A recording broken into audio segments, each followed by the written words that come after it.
Too Many Podcasts is brought to you in cooperation with the SJ Network. If you are a person who would like to appear on podcasts, contact Stephen Joyner at s-j-network.com. We now direct you to the Sherpa Chalet, where we will turn it over to Jim the Podcast Sherpa. How he got this job is anyone's guess. Today, on The Sherpa Screening Room, it's part one of a two-part interview with the show's voiceover guy, Lord Mr. Bruce Goldberg. Bruce and the Sherpa discuss a multitude of topics, but please take caution listening if you have a sensitivity to Celsius conversion. Normally, a science joke would follow this, but we only do jokes about elements periodically. Coming to you from Sherpa Chalet in beautiful downtown Mount Podcastia, it's time for entertainment interviews in the Sherpa Screening Room. Grab an aisle seat and a bucket of popcorn, but don't crunch too loud or you'll miss the show. Now, here's your host, Jim, the Podcast Sherpa.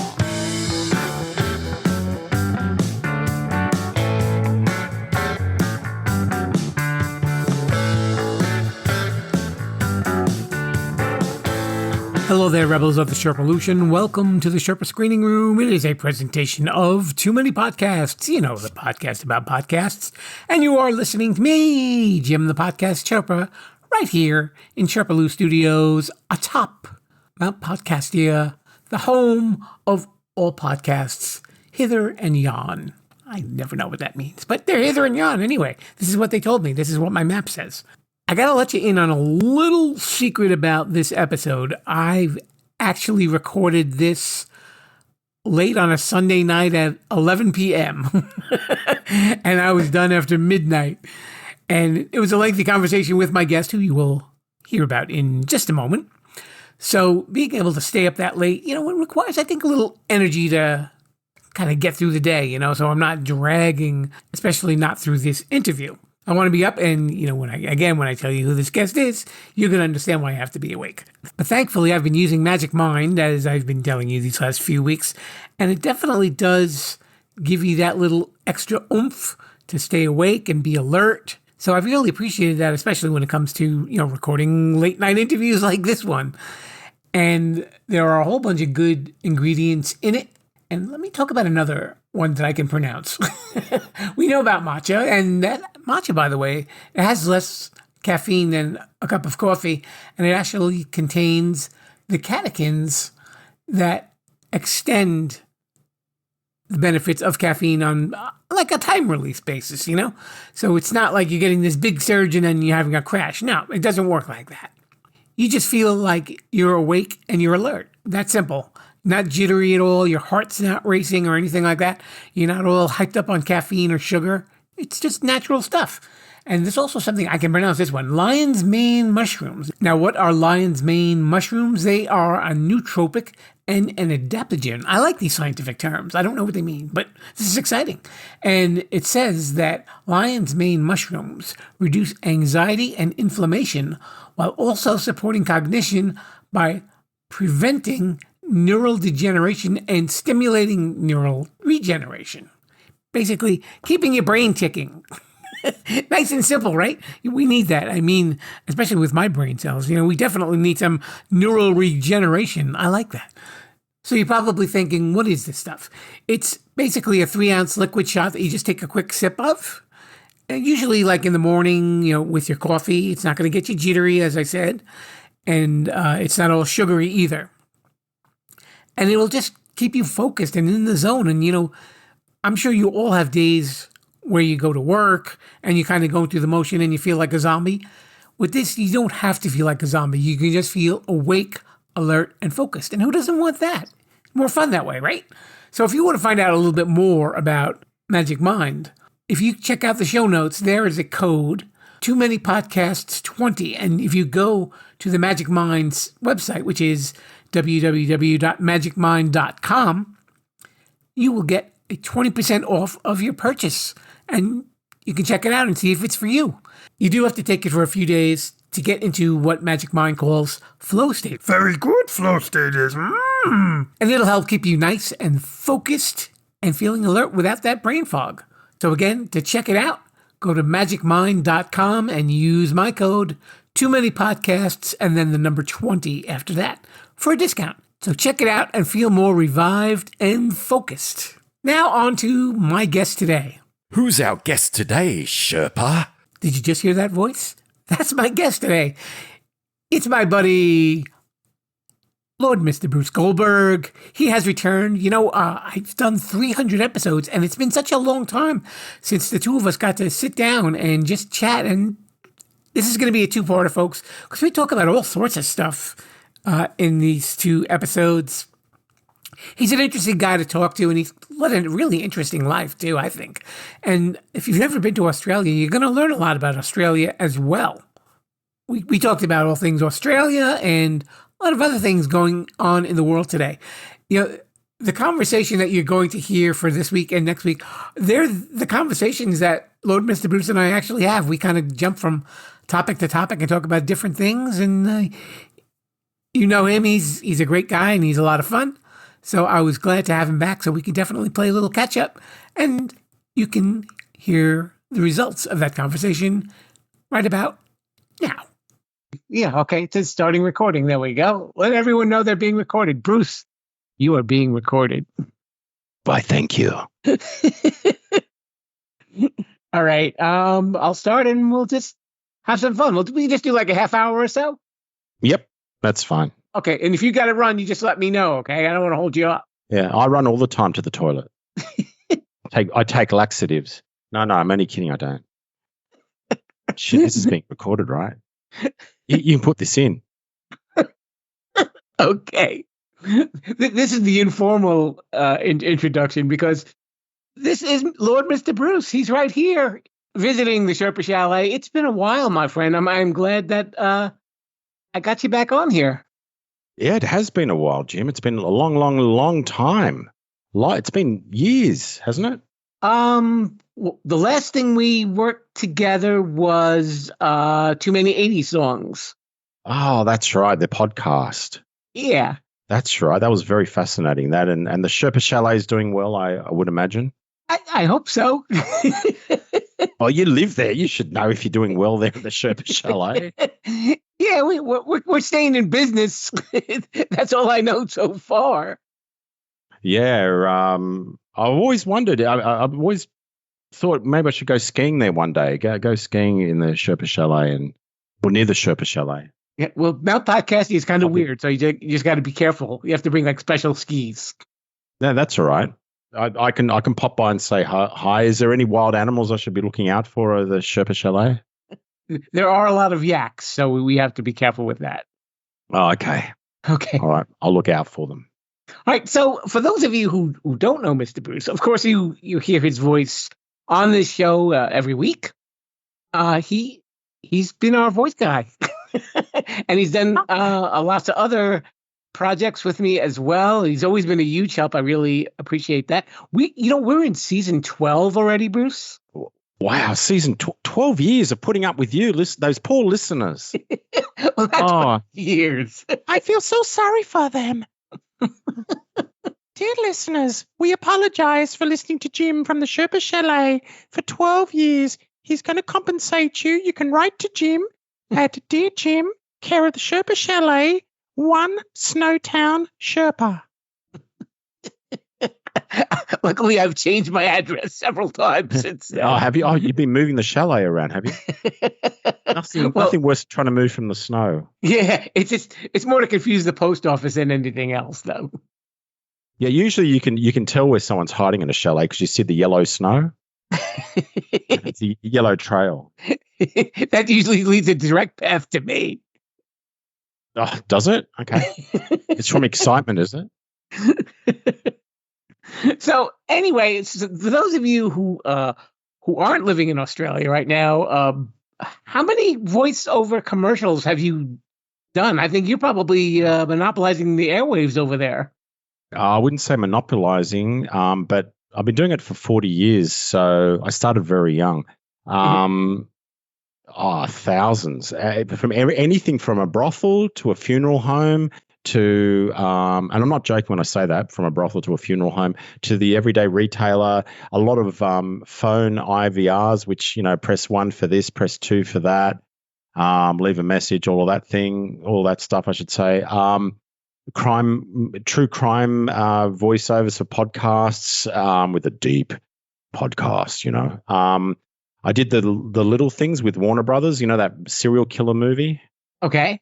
I've done major television network documentaries narrating that. A dozen million different things, character voices, all that sort of stuff. Heaps of different things. So thousands. What's the program that's on over in Australia where there's like a lot of adventure exploring? Yeah, that's the 4-Wheel Drive and Adventure Show on Channel 7, which is a major network, sort of the copycat of NBC in America. Okay. They even use the same news theme on Channel 7 here as they do at NBC, that da, da, da, da, da, da, da, da. This is NBC Nightly News with Jim the Sherpa. That is the one that they use, sir. Yeah. Yeah. The Channel 7 is one of the major networks here, and I did a whole series on the 4-Wheel Drive Adventure Show, which is still available, I think, up on their digital channel to listen to and watch. Mm-hmm. But it rated its socks off. It did very, very well. But I look into a lot of stuff overseas, what's going on in America, especially, and actually near you, where you really are, near your chalet. I've been following a mystery that's been solved of the Long Island serial killer. Oh, the Gilgo Beach with Rex Heuermann. Yes, Rex Heuermann. That's him. Yep. That I've been following that very, very deeply because I study that sort of stuff, true crime, and I do true crime. I've done a lot of true crime podcasts actually, but the suspect. You got to say the suspect, the alleged serial killer, Rex Heuermann. Yeah, because he appears in court. I think early February is his next one. Yeah, they actually just charged him with a fourth murder, as a matter of fact. Yes, the fourth one. Yeah, the fourth one. Yeah. They used nuclear DNA for that one. Yeah, they intentionally kept it quiet for the longest time because they said they didn't want him to know that they were coming for him when the task force that was working on this case. And they basically caught him coming out of his job and they arrested him. They got pictures of him buying burner phones and because he'd ring the victims' families up with these burner phones and taunt them. And everywhere, this is all allegedly, okay? We've got to say allegedly. Sure. Allegedly where the burner phones were, his normal phone was every single time. And that's how it all started coming together. And they traced his DNA. Yeah, the DNA on a pizza box or something like that. That's right, but also on the burlap sacks that those 4 were found in, they found his wife's DNA and his DNA on one of the bodies. The rest were his wife's, but his wife was out of town when these women were allegedly killed. Yeah, I have a feeling though that this is going to unravel, and you're going to see that he's going to be a suspect in a lot more than those 4 because it just seems, absolutely. Yeah. Especially, they said that he owned property in Las Vegas. That's right. And there were people that they couldn't solve their murders. Now they're wondering, well, did these happen when he was in the state? That's right. But there's also another 6 near Gilgo Beach, which haven't been yet attached to him. They've been dismembered though, and one was a cross-dressing Asian guy. Yes. And there was a child as well from one of the prostitutes. But so it's basically the same. They're all prostitutes or street workers, but these ones were dismembered where the Gilgo 4 were put in burlap bags. So there is a slight difference, but there is. But what are the chances of it being someone else using it as a dumping ground just up the road from where the Gilgo 4 were? I mean, the chances are extremely unlikely that it's going to be someone else. It's probably him, but he's just changed his way of doing things because he was getting older. Right. He's a big guy. He's like 6'4" and built huge. Yeah, he's huge. But he's still denying it. He's still saying he's innocent, and They got so much evidence on him, and what they've even released to the public is just it's a no-brainer. But they'll fight it in court, and he'll have his court day. And I think they've got the right person 100% with the stuff they've already got on him already. The DNA is basically the slam dunk, I would say. Absolutely. No, I was going to say, I know a while back you had a court issue, not serial killing, folks. Bruce is not a serial killer, but you had a defamation suit, right? That's right. Yeah, a very well publicized one because of what I do here in Australia. Not kill people, but with voiceovers and radio and TV and all that. Yeah, I did, and I won the case. It happened in a Facebook community group, and this woman who I didn't even know, never met in my life, I had to ask who she was when I read what she wrote, and she was manipulated into doing that by another woman who I've never met and only spoke with a couple of times, but used to be some strangely obsessed with me. And I told her to cease and desist and sent her a letter to cease and desist. And it went from there. She manipulated this other woman to be the big hero to take me on. And she fell flat on her face. We sent her bankrupt and got her assets in the end. Wow. We had her for breakfast. Yeah. But the other one who was the manipulator has friends in the newspapers. And because she works as a clairvoyant, that says it all, doesn't it? An astrologer, I should say, in a newspaper, and she has friends in other newspapers. So before the court case, I was like being pointed at as the big bad wolf.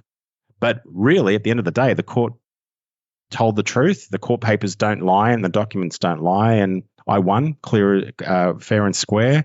And the court agreed with me that it was serious defamation that I encountered, and I was compensated. But what the media didn't tell anybody was I was also ordered the court costs as well, all the legal costs as well. So we really hammered her, and she's still bankrupt. She hasn't been discharged yet. So wow. The moral of the story, if anyone is on Facebook that's listening to this, don't say defamatory things about people, which means made up things that are absolute lies, because this could happen to you. When it's factual, that's a different story. And that's why even earlier in this conversation, we were talking about the Long Island serial killer. Allegedly, we had to use the word allegedly. We're not saying he is, we're saying he's allegedly, because they haven't had the court case yet.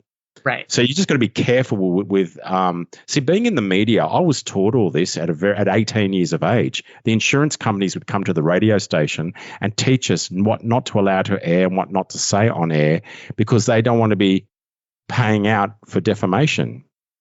Right. And that's how I learned about defamation. And that's since that day, it's been pumped into me. And as soon as that woman wrote what she wrote, that she was found guilty of, the red flags went up in front of my face. This is defamation. You can't say this. I don't even know the woman. Right. And she made allegations and things that were proved to be lies and untruthfully said. And I didn't even know, Jim, that you knew about it. I knew it hit the newspapers overseas in the UK because it was one of the first court cases of its time that someone drew a line in the sand for everybody else, that is it, that you've crossed the line, making up crap about me. So it did make some newspapers in England, in the UK, I know that, and it hit everywhere here in Australia. On the radio, it was everywhere. But I didn't know it hit the US. Yeah, Did it hit the US? I found out through I think there was stuff on Facebook. I didn't see anything in the news, but Oh, okay. You might have read my thing. I about it a little bit too. Sorry, what was that? What? No, I said I think that we had spoken about it a little bit also after it was resolved. Oh, right. Okay. The judgment. Yeah, it's about it. You know what? The anniversary is coming up on February the 14th. Yeah. 14th of the court case. Yeah, so it's 4 years ago. Yeah. It's interesting because especially when you see what goes on with social media, and people are just some people they just don't care. They just go at each other. That's right. I thought that your case was so interesting because I had never really thought that that sort of defamation would ever be brought to the courts. But like you said, your business is online, so it's using your domain really. Well, my reputation is on the line, dealing, with what I do for work, with the voice work and everything, and I'm dealing with massive networks and big international companies and film houses and TV and radio, and I can't risk that. I didn't even know who she was. I had to ask around the local community here who the hell she was. I didn't even know. Had no idea. I've never met the woman. Didn't even know who she was. Never heard of her name before. But I found out very quickly through people who she was and what she does. And she's a very tall lady, I must say. She's 6'3". Wow. Yeah. Well, I'm 6'2", and she's taller than me. And I very rarely have met anyone taller than me. The only time I've seen her was at the court case. That was the only time. But I was told by my solicitors prior, because all the pre-hearings that led up to it, that she's a very tall woman. And when I got there on the day of the hearing, it's like, holy, whoa, she's taller than me. I couldn't believe it. Anyway, so I'm not going to defame her by saying anything negative, but she got what she deserved, is what I'm going to say, and the court was right, and they ruled against her, and I was vindicated, and that was it. And we're glad to hear that. And I know just recently, after in the time that we are recording this, you guys just celebrated Australia Day. We did, January the 26th. Now, that's very controversial because there's Aborigines, yeah. So basically, Captain Cook came to Australia, and it all comes around that January the 26th day that we celebrate, which... Look, it's been very controversial this year because one of the big supermarkets, or the biggest supermarket here in Australia, called Woolworths, but we call it Woolies, refused to stock any Australia Day flags or caps or anything with the Australian flag on it. And if that happened in America, I've actually said this on my Facebook thing, if this happened in America, you wouldn't hear the end of it, because America is very patriotic, whereas Australia is not, because it's a very mixed, multicultural country here in Australia since settlement. But how Australia started, for those that don't know, is it came from a penal colony from the UK. So if you have a look at the Australian flag, it's got the British flag in it, the Union Jack, and the stars represent the Southern Cross.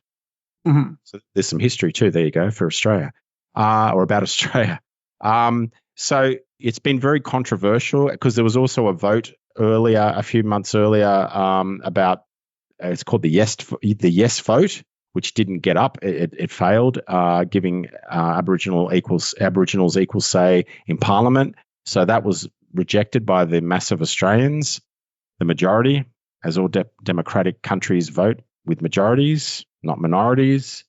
And that was it. It was over. But there's been a lot of hot water for the big supermarket Woolworths because of not stocking anything Australia. But they'll stock things that are Halloween. Go figure that out.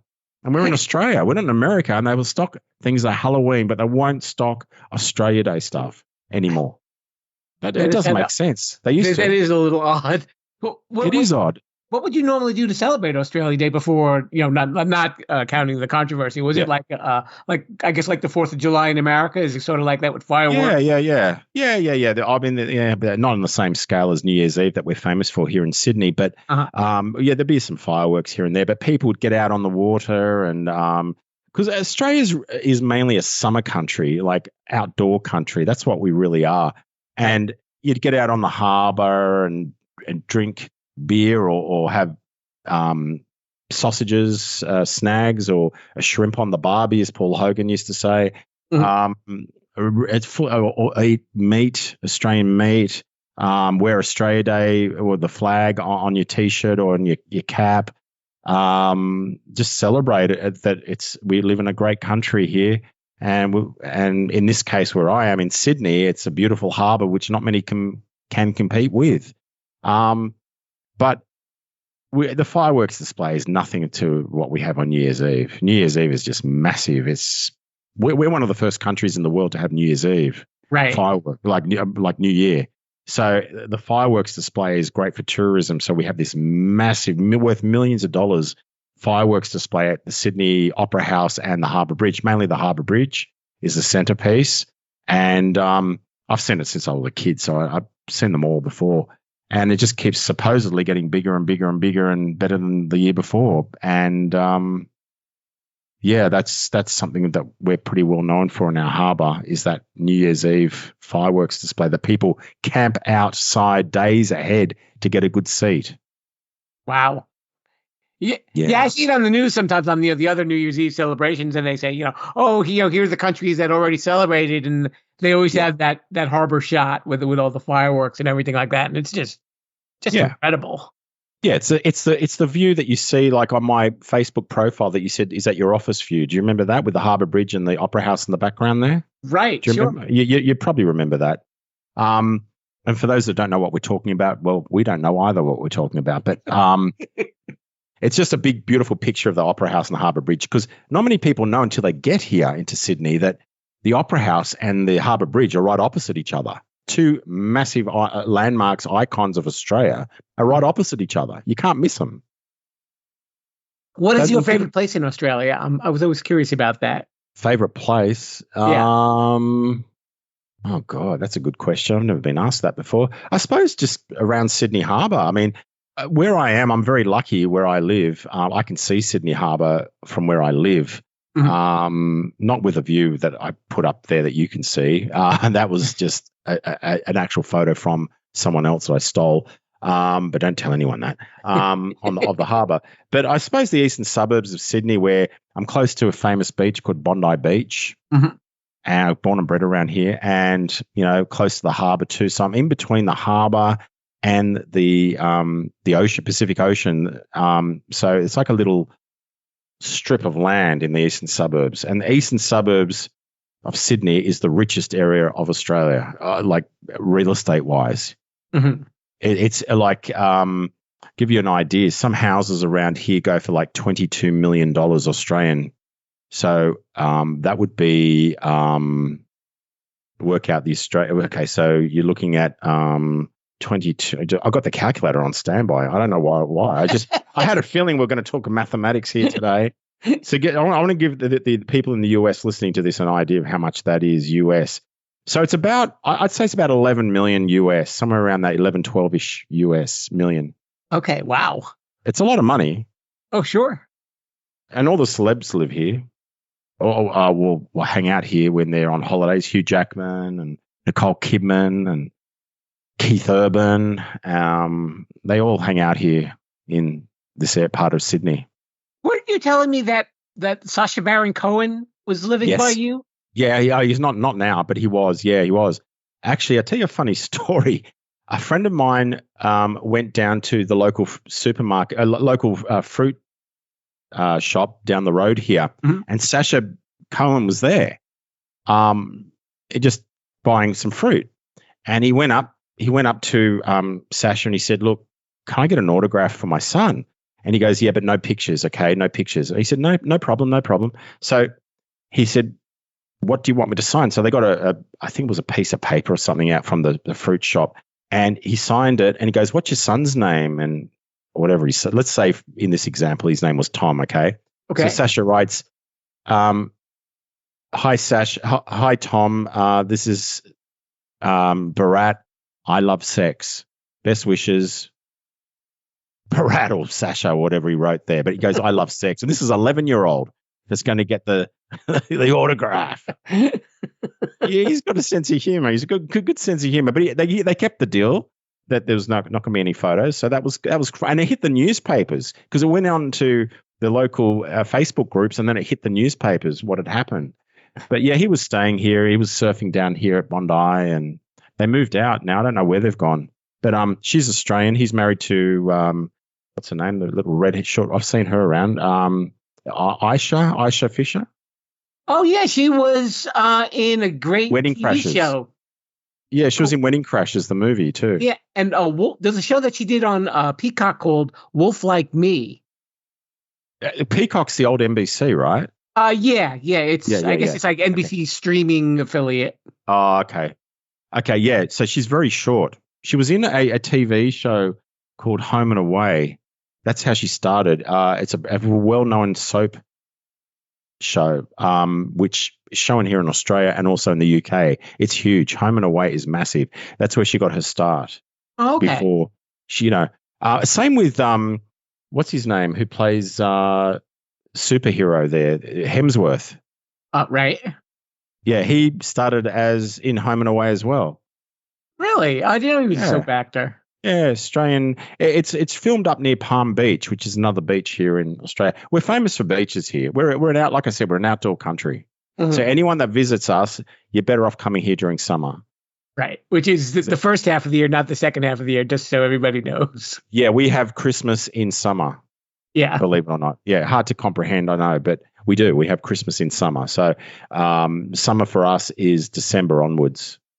3 months till but we have what's called daylight saving. Mm-hmm. We have that you too. guys. Yeah. Okay. So daylight saving, ours goes for a real long time though, and then when it hits June, it's winter. Okay. So our winter is your summer.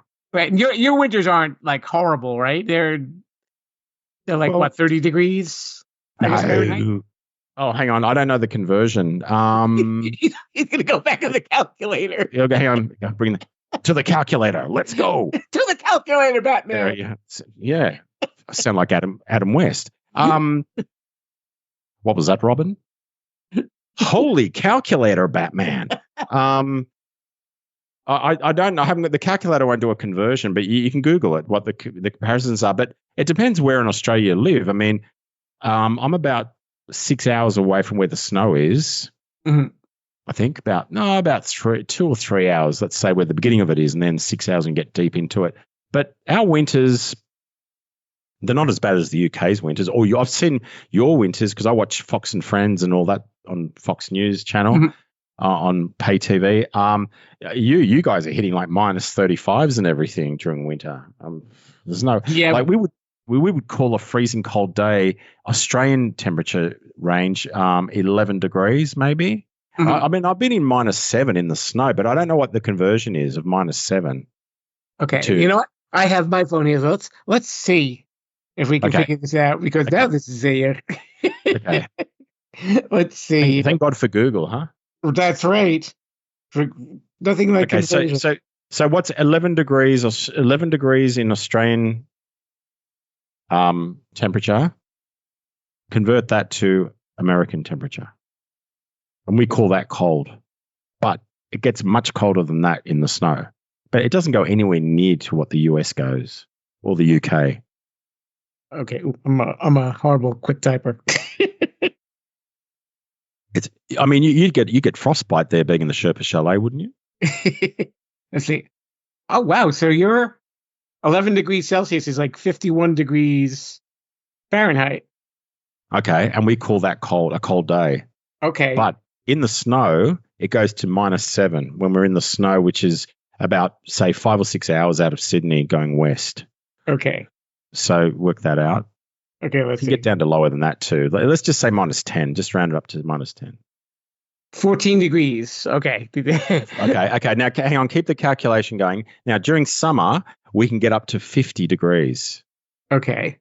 So 50 degrees, it's going to blow your mind now. 50 degrees, how hot is that in your scale? 122 degrees Fahrenheit. Yep. That's like beyond boiling water. Yep. You can cook an egg. You can fry an egg on top of a car bonnet. You know the car? Uh-huh.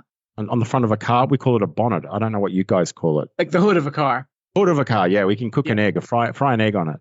It's not all the time. 122 degrees. I mean, it's not always 50, but I mean, in Sydney, it can get up to, I've been here where it's got up to close to 50, like 40 something. Mm-hmm. So 40, just type in 40. Today, for example, as I speak to you, it's 28, which isn't too hot. It's hot, but it's not. We're getting converting lessons here with Lord Mr. Bruce. Yeah. Welcome to Converting Lessons. If you just joined us, we're converting whatever you want. Just ring in now, ask for Jim. He'll convert anything for you. Yeah, you used car, you used television set. Anything you want to convert, he'll convert it for you. Pay you cash. 28 Celsius is like 82 degrees Fahrenheit. That's pretty warm. Yeah. Well, that's what it is right now as we speak. Yeah. But it's their summer, folks, too, so we're going to just keep that in mind. Yeah, we're right in the middle of summer here, and February, I think, gets even hotter.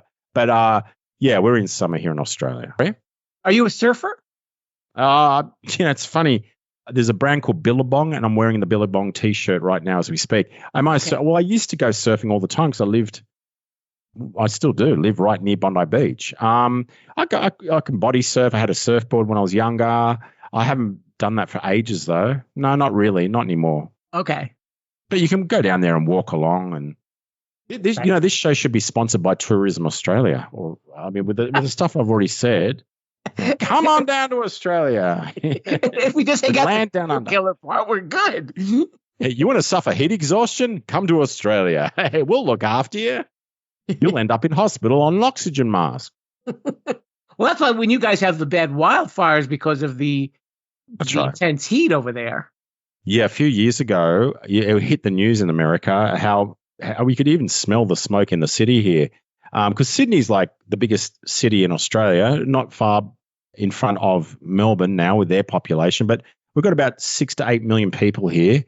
And you could smell it from the bush, the burning smell. It was in fact, that was just before my court case that we were talking about earlier. Mm-hmm. It was that same year. So that would have been 2020. Okay. Yeah, I remember talking to my solicitor at a bar, at a cafe, at what we're going to do the next day in court, and you could smell the burn everywhere. It was just terrible. You had to wear a mask. Yeah, this is just before COVID, the COVID outbreak. So you got the practice with the mask already then. Yeah, for the smoke. Oh my! It was hard to breathe. You couldn't breathe. People with asthma or problems with their breathing, they'd be suffering. They would have been suffering. This year, it's not bad. You can't really smell much at all. Okay, that's that's a good sign. Yeah.